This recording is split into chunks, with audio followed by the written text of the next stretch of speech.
When teaching movement, it's important that you have a stable foundation to teach from and an arsenal of variations. What I'm going to talk about today is hamstrings. I'm going to show you a couple different variations using both the box, the arc by Hooked on Pilates, a couple grip pads, and the loops. I'm using the double loops, and for my comfort, I'm going to put it in the short loop, but people have done long loop as well. These grippies are extremely important. They prevent the loop from sliding up and down the ankle, creating friction, which I really don't like very much. Now, if you have socks on, you can do that, but I'm telling you what, even with socks, they'll kind of slide up and down, and this totally eliminates that. When you're doing setups for this, now I'm going to show you two variations. One is going to be a more stable base. I would consider most of my beginning classes. And as you know, this series that's technically taught, not technically, but traditionally taught on the reformer is going to be a very high level balanced quadruped on the long box. And that's just extremely difficult. Plus, it takes a lot of different play with the reformer ropes and adjust them. So I know that for me personally, I don't do that a lot in my classes. So I've come up with probably 12 different hamstring exercises, which are found in my lower body athletic reformer lower body workbook. And this is one that I really, really like for the hamstrings. And the first setup is for beginning students. So when you're setting this up, if you do not have this soft foam arc by Hooked on Pilates, highly recommend getting it. You can do it with the balanced body arc. You just have to take the sitting platform extension off and then put it over. It's just not as comfortable. And this totally is comfortable, but I've done this before with the balanced body one before I had these. So I'm going to step in first. And I'm going to put this around the inside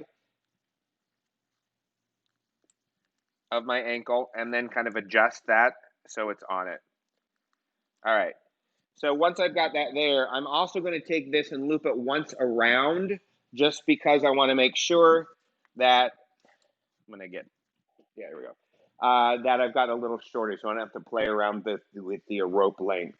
I'm going to step out, lift the leg up, and get myself to where my forearms are on the box and my hips on the, I'm going to move it out just a tiny bit away.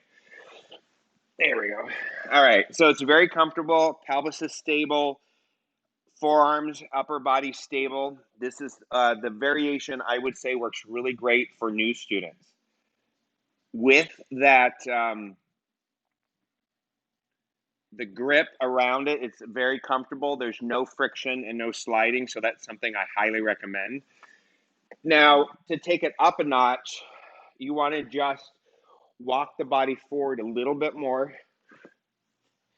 Get your hands in a plank position, organize, and then do it from that position.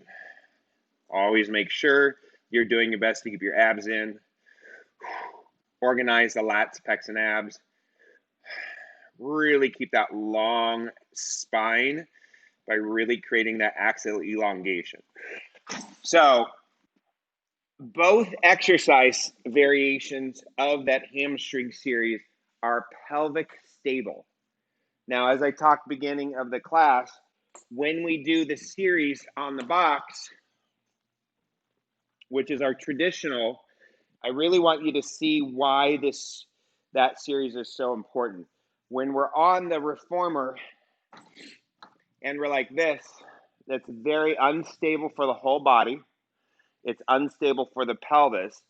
And when you have clients with wrist issues or knee issues, it's just all around not a great exercise for a lot of students.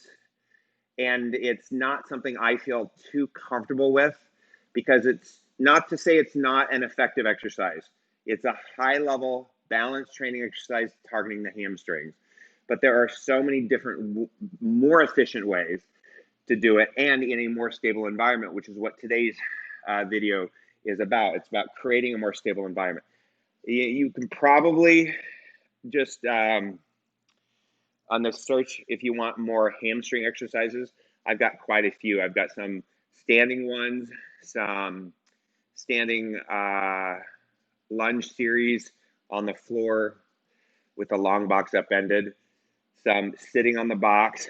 I also have one where it's pelvic stable as well. And I'm not sure at the time when I've recorded this video if I've recorded one, so I'll show you really, really quick. Very similar to being on the ground. But as I mentioned earlier, that I would also put the grippy on, but I'm just going to show you the setup real quick. The one on the floor, both in the plank and both pelvis on, forearms on the box, are two of my favorites because this takes some dexterity getting on. And obviously I would have to shorten the rope a little bit more, looping it around. So this is another great hamstring that's pelvic stable. So out of those 3 pelvic stable exercises, I would say my favorite when I'm doing more athletics, when I'm doing a little heavier resistance, is that plank.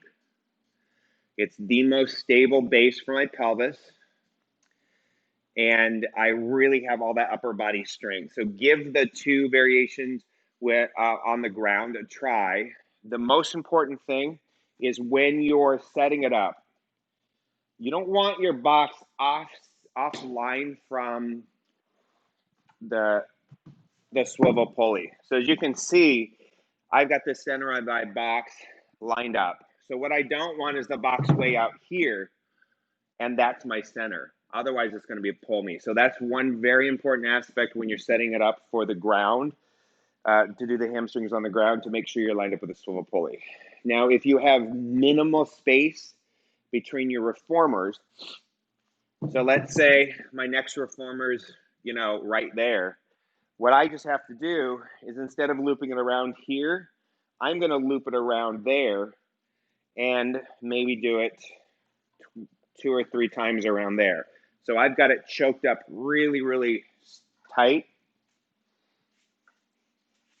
So just make sure, and I'll show you without any of the setup. This is probably the modification that I would do if I have limited space between the reformers.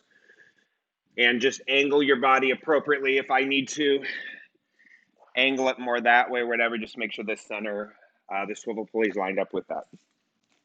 And the great thing about this way to do it, is you don't have to worry about changing and adjusting the strap length. Unloop it, loop it. It's really great. So enjoy trying those 2 variations. Be sure to leave me a comment if there's something I haven't addressed with the setup, and I'll do my best to get back to you. Thanks for watching.